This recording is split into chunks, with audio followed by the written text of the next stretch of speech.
नमस्कार दोस्तों, हमारे YouTube channel Sanwal classes for Uttarakhand में आप सभी का हार्दिक स्वागत है। दोस्तों, यह हमारे उत्तराखंड की परीक्षा वाणी सीरीज है और इस सीरीज़ में हम जो उत्तराखंड की हमारी परीक्षा वाणी पुस्तक है तो उसमें जितने भी चैप्टर या जितने भी अध्याय हैं तो सभी का हम विषयवार अध्ययन कर रहे हैं। और इसी क्रम में आज हम चर्चा करने वाले हैं अध्याय 10 यानी जो इसका चैप्टर 10 है, तो जिसका नाम है उत्तराखंड सांस्कृतिक तत्व। तो उत्तराखंड के सांस्कृतिक तत्व वैसे ये काफ़ी बड़ा चैप्टर है, काफ़ी इसमें महत्वपूर्ण चीज़ें हैं, लेकिन आज की यह जो वीडियो है तो थोड़ा सा हम उत्तराखंड सांस्कृतिक तत्व से संबंधित जो चीज़ें हैं उनके बारे में जानेंगे। और उसके अलावा यहाँ पर जो हमारा मुख्य यहाँ पर विषय है तो वह गढ़वाली चित्रकला है। तो गढ़वाली चित्रकला के बारे में हम जानेंगे। जो भी उत्तराखंड की परीक्षा वाणी में जितनी भी चीज़ें दी गई हैं तो उन्हीं पर हम यहाँ पर चर्चा करेंगे। तो आइए प्रारंभ करते हैं। तो सबसे पहले संस्कृति की बात करें, यानी सांस्कृतिक तत्वों की बात हो रही है तो संस्कृति की बात करें तो किसी मानव समूह की ऐतिहासिक विकास क्रम, यानी जो मानव समूह है तो उनका एक लंबा इतिहास, जैसे हम इतिहास जो विषय है तो उसमें भी पढ़ते हैं कि मानव का यहाँ पर जो वर्तमान की सभ्य और सुसंगत जीवन शैली है तो यह एकाएक विकसित नहीं हुई है, यानी एक लंबे जो विकास क्रम का परिणाम है।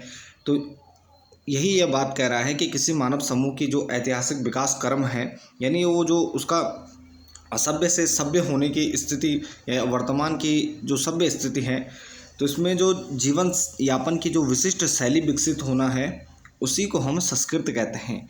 यानी कि असभ्य से लेकर वर्तमान की स्थिति तक पहुँचने की जो जीवन यापन की विशिष्ट शैली है, जिसमें हमारे रीति रिवाज, त्यौहार, यानी विभिन्न प्रकार की चीज़ें हैं जिसमें हम जीवन यापन करते हैं, जो शैली है हमारे जीवन यापन करने की, उसी को यहाँ पर संस्कृति कहा जाता है।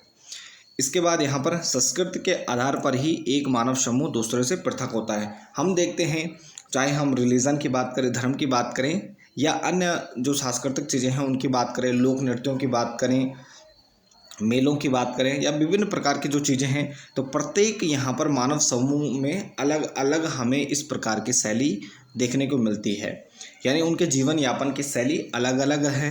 तो यहाँ पर संस्कृति के आधार पर ही मानव समूह एक दूसरे से स्वयं को पृथक करता है और प्रत्येक संस्कृति के अपने कुछ विशिष्ट सांस्कृतिक तत्व भी होते हैं। तो यानी जीवन यापन की अलग शैली होगी तो उनके जो रीति रिवाज होंगे, विश्वास होगा, धर्म होगा, त्यौहार होंगे, वो सब क्या होंगे, भिन्न होंगे, यानी समान नहीं होंगे।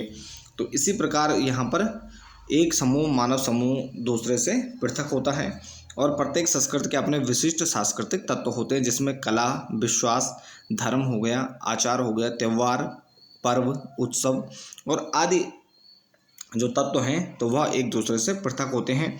और इन्हीं में से कुछ जो महत्वपूर्ण सांस्कृतिक तत्व है तो उसमें हम जो परीक्षा वाणी या हमारी पुस्तक है तो इसमें कुछ महत्वपूर्ण जो सांस्कृतिक तत्व हैं वह दिए गए हैं और उन पर हम चर्चा करेंगे। तो इसमें सबसे पहला जो हमारा आज का मुख्य विषय भी है तो यह है चित्रकला। और इस चित्रकला में हम केवल उत्तराखंड की बात कर रहे हैं।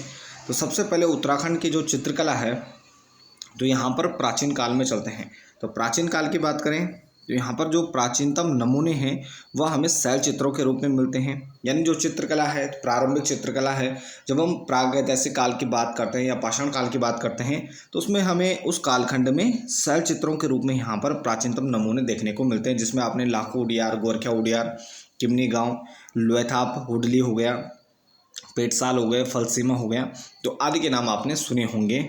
और यह जो अध्याय फर्स्ट है तो उसमें भी जो ऐतिहासिक जो अध्ययन है उत्तराखंड का तो उसमें भी ये हमने पढ़ चुके हैं इन लाखो गुफा, ग्वारखिया गुफा के बारे में। तो यहाँ पर शैल चित्र हमें प्राप्त होते हैं प्रागैतिहासिक काल में। तो यह चित्रकला का प्राचीन काल है। लाखो गुफा की बात करें तो लाखो और ग्वारखिया गुफा कुछ ये महत्वपूर्ण है जो अक्सर एग्जाम में पूछे जाते हैं। MP जोशी द्वारा 1968 में खोज की जाती है और इसे उत्तराखंड के इतिहास में या शैल चित्रों के इतिहास में कह सकते हैं हम, इसे प्रारंभिक खोज के रूप में माना जाता है या प्रथम खोज भी माना जाता है। और ये जो लाखो गुफा है तो यहाँ पर जो चित्र बने हैं तो मानव अकेले या समूह में नृत्य करते हुए दिखाया गया है, साथ ही पशुओं के चित्र भी हैं और यहाँ पर चित्रों को रंगों से भी सजाया गया है। इसके बाद यहाँ पर ग्वारखिया गुफा चमोली में स्थित है और लाखों गुफा अल्मोड़ा में स्थित है। ग्वारखिया गुफा की बात करें तो अनेक पशुओं का चित्रण है और लाखों के चित्रों से यह अधिक चटकदार है, यानी जो चित्र हैं वो अधिक यहाँ पर चमकते हैं।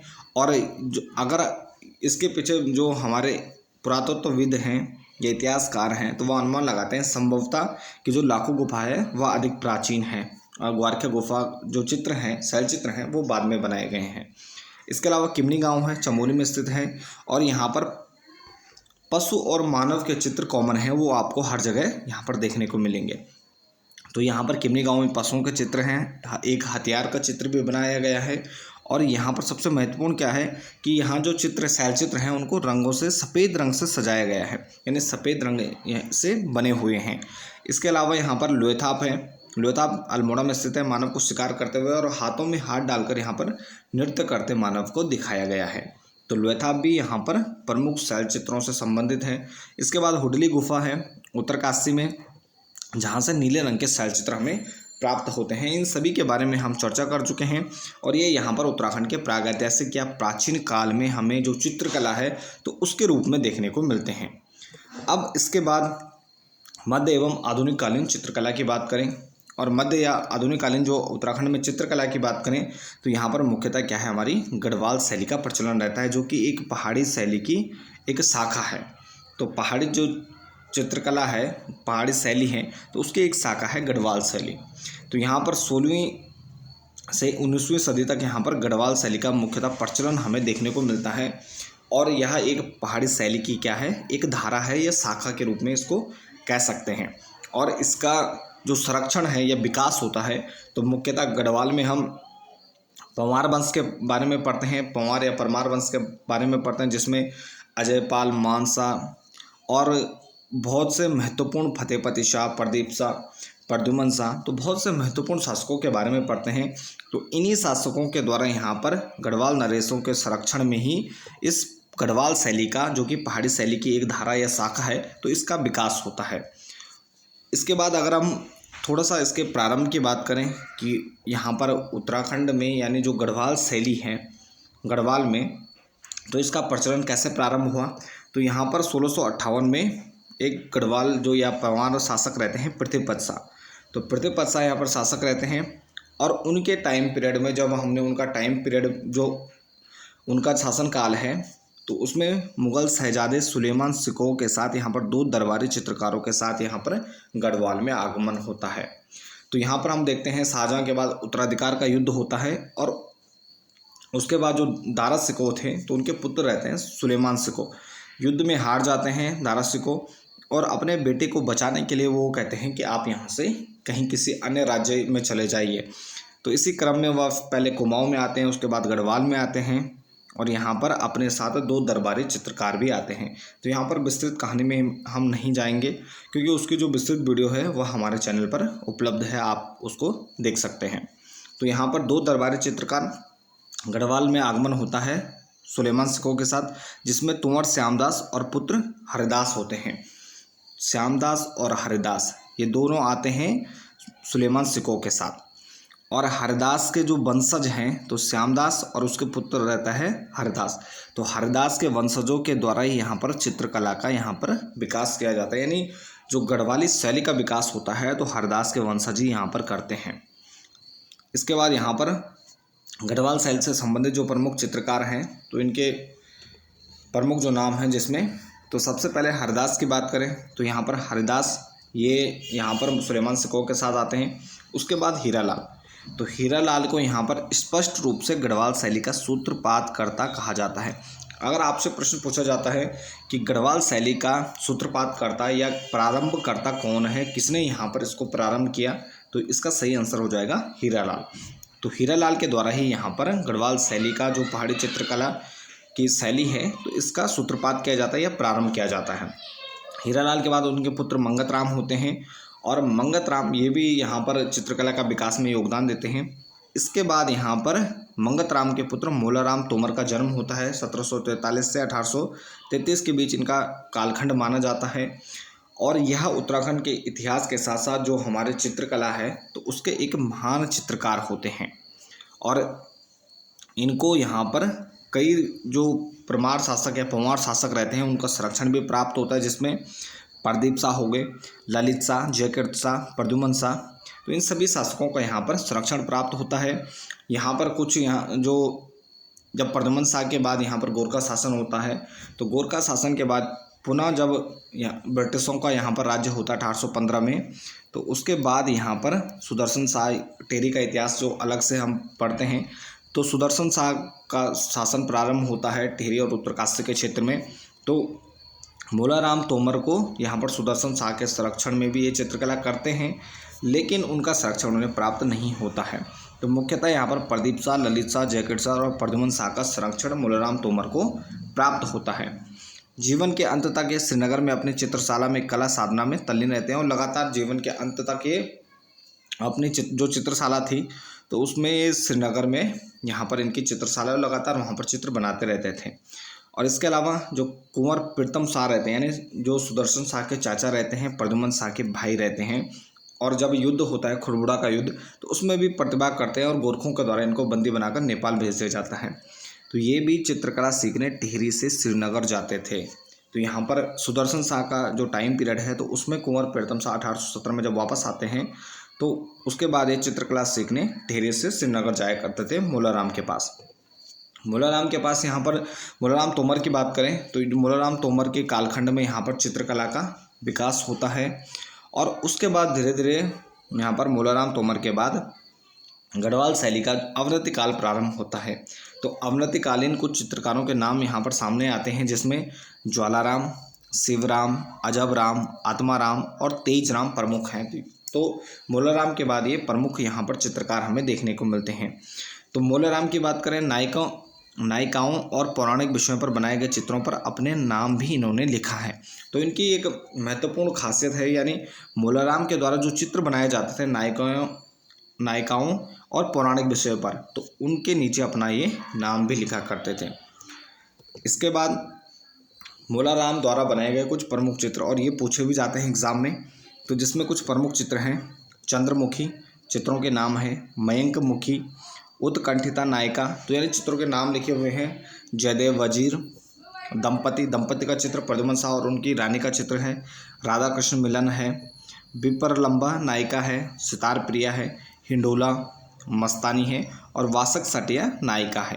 तो ये कुछ प्रमुख चित्र हैं जो यहाँ पर एग्ज़ाम में पूछे जाते हैं।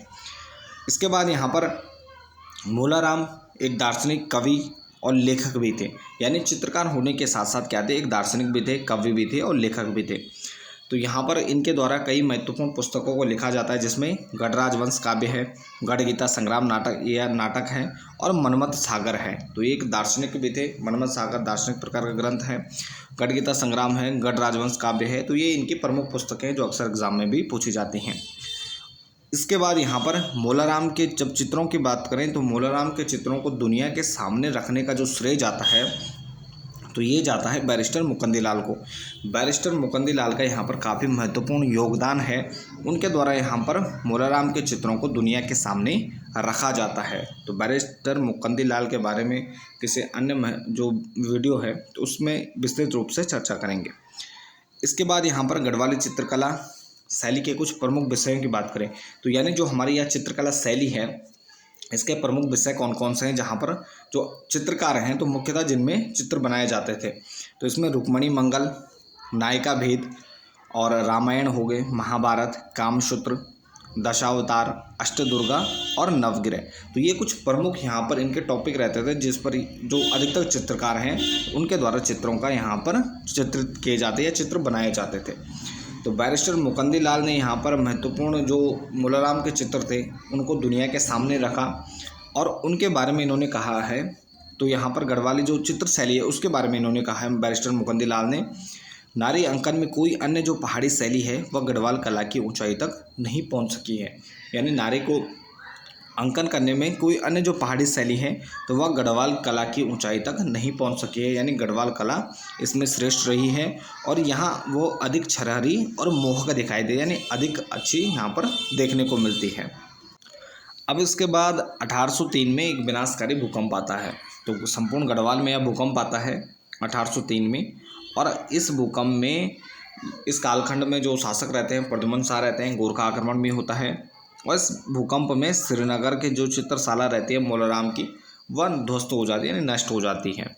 लेकिन फिर भी कुछ चित्र ऐसे हैं कि जो विभिन्न संग्रहालयों में पाए जाते हैं गढ़वाली चित्रकला से संबंधित। यहाँ पर कहाँ से पाए गए हैं तो इनके कुछ नाम हैं, जिसमें मोलाराम आर्ट गैलरी श्रीनगर हो गया, जो कि महत्वपूर्ण है। यहाँ पर मोलाराम से बनाए गए जितने चित्र बचे हुए हैं सभी को रखा गया है। महाराजा नरेंद्र शाह संग्रह नरेंद्र नगर टिहरी में, उसके अलावा कुंवर विचित्र शाह संग्रह टिहरी में है। राव बीरेंद्र शाह संग्रह देहरादून में स्थित है। ये भी पूछे जाते हैं कि ये कहाँ है, ये संग्रहालय कहाँ स्थित है, तो ध्यान रखना है। तो बीरेंद्र शाह संग्रह देहरादून में है। हेमवती नंदन गढ़वाल यूनिवर्सिटी, यानी जो हमारी गढ़वाल यूनिवर्सिटी है, तो श्रीनगर में बैरिस्टर मुकंदलाल संग्रह से यहाँ पर जो उनके संग्रह में थे उनको यहाँ पर गढ़वाल यूनिवर्सिटी में जो उनका संग्रहालय है उसमें रखा गया है। इसके अलावा गिरजा किशोर जोशी संग्रहालय है अल्मोड़ा में, वहाँ पर रखा गया है। भारत कला भवन वाराणसी में है। सीताराम शाह संग्रह वाराणसी, राज्य संग्रहालय वाराणसी, राष्ट्रीय संग्रहालय दिल्ली में। बैरिस्टर मानक संग्रह पटना में है। कस्तूरी भाई और लाल भाई संग्रह ये अहमदाबाद में है। अजीत घोष संग्रह कोलकाता और RK केजरीवाल संग्रह ये कोलकाता में है। तो यहाँ पर मुख्यतः हमें ये चित्र देखने को मिलते हैं जो कि विभिन्न कालखंड में यहाँ पर उत्तराखंड से बाहर गए हैं। तो यहाँ पर ये चित्र गढ़वाल चित्र शैली से संबंधित चित्र यहाँ पर इन संग्रहालयों में संग्रहित किए गए हैं। इसके अलावा कुछ अन्य जो संग्रहालय हैं जिसमें गढ़वाल शैली के चित्र भी देखने को मिलते हैं, जिसमें लंदन हो गया जो कि ब्रिटेन या इंग्लैंड में स्थित है, पेरिस में है, कैम्ब्रिज में है और बोस्टन अमेरिका में है। तो यहाँ पर विभिन्न जो संग्रहालय हैं, तो यानी भारत के अलावा अन्य बाहरी देशों में भी यहाँ पर ये जो गढ़वाली शैली के चित्र हैं वह हमें देखने को मिलते हैं। और यह संभवतः जो ब्रिटिश काल है तो उसके दौरान या भारत से यहाँ पर गढ़वाल शैली के जो चित्र हैं वो भारत से बाहर गए होंगे। अब इसके बाद यहाँ पर मोलाराम के समकालीन या कुछ बाद के जो चित्रकार हैं, जिसमें चैतू और माणकू का नाम प्रसिद्ध है। तो चैतू और माणकू का नाम आता है और कुछ इतिहासकार इनको समकालीन बताते हैं और कुछ यहाँ पर बाद का बताते हैं। तो इसमें थोड़ा डिफरेंस करना या अंतर बताना थोड़ा मुश्किल है। इसके अलावा जो चैतू हैं तो उनके 13 चित्रों की एक रुक्मणी हरण चित्रमाला है। तो 13 चित्र बने हुए हैं रुक्मणी हरण चित्रमाला में और यह वाराणसी जो कला भवन है तो उसमें सुरक्षित रखे गए हैं। इसके बाद जो माणकू हैं तो माणकू का एक प्रसिद्ध चित्र है गीत गोविंद, जयदेव के गीत गोविंद का इन्होंने चित्रण किया है 1730 में। तो 1730 में चित्रित किया गया है। और इसके अलावा इनका एक प्रसिद्ध रंगीन चित्र है आँख मिचौली। तो आँख मिचौली इनका प्रसिद्ध एक रंगीन चित्र है और 1730 में जयदेव के गीत गोविंद का चित्रण इनके द्वारा किया गया। तो ये दोनों जो इनके चित्र हैं तो इनसे संबंधित प्रश्न यहाँ पर ग्रुप सी जो हमारे UKSSC है तो या UKPSC है तो उसके द्वारा पूछे गए हैं। इसके बाद यहाँ पर गढ़वाल शैली से संबंधित कुछ महत्वपूर्ण पुस्तकें जो अक्सर एग्जाम में पूछी जाते हैं, जिसमें बैरिस्टर मुकंदलाल सर्वाधिक श्रेय जाता है गढ़वाली चित्रकला को यहाँ पर दुनिया के सामने रखने का श्रेय भी इनको ही जाता है। तो बैरिस्टर मुकंदलाल इनकी कुछ प्रमुख पुस्तकें हैं जो कि अंग्रेजी में लिखी हैं, Garhwal painting, some notes on Molaram और गढ़वाल स्कूल ऑफ पेंटिंग। तो 3 प्रमुख पुस्तकें हैं जो कि अंग्रेजी में हैं और बैरिस्टर मुकंदलाल के द्वारा लिखी गई हैं और गढ़वाल चित्र शैली से संबंधित है। इसके अलावा यहाँ पर विलियम ऑर्चर की पुस्तक है गढ़वाल पेंटिंग जो कि अंग्रेजी में है। तो दोनों की पुस्तक है गढ़वाल पेंटिंग और गढ़वाल पेंटिंग। तो ध्यान रखना एक मुकंदलाल की है और एक विलियम ऑर्चर के, दोनों अंग्रेजी में है। इसके अलावा गढ़वाल चित्र शैली एक सर्वेक्षण डॉक्टर यशवंत कठोच जी के हैं। तो यहाँ पर गढ़वाल जो चित्र शैली है या हिंदी में है एक सर्वेक्षण ये यशवंत कठोच जी की है। इसके अलावा पहाड़ी चित्रकला है या किशोरी लाल वैद्य की है जो कि गढ़वाली जो चित्रकला है तो उससे संबंधित है। तो ये कुछ महत्वपूर्ण यहाँ पर पुस्तकें हैं। तो ये हमारा जो अध्याय 10 है तो इसका पहला भाग है जिसमें हमने गढ़वाली चित्रकला के बारे में जाना। इसके बाद जो अन्य इसमें सांस्कृतिक तत्वों से संबंधित जो अन्य विषय हैं उनको हम अगली जो आने वाली वीडियो हैं तो उनमें चर्चा करेंगे। तो इसके साथ ही इस वीडियो को यहीं पर समाप्त करते हैं। बाकी आप बने रहे हमारे YouTube चैनल के साथ। तो मिलते हैं एक नेक्स्ट टॉपिक के साथ। धन्यवाद।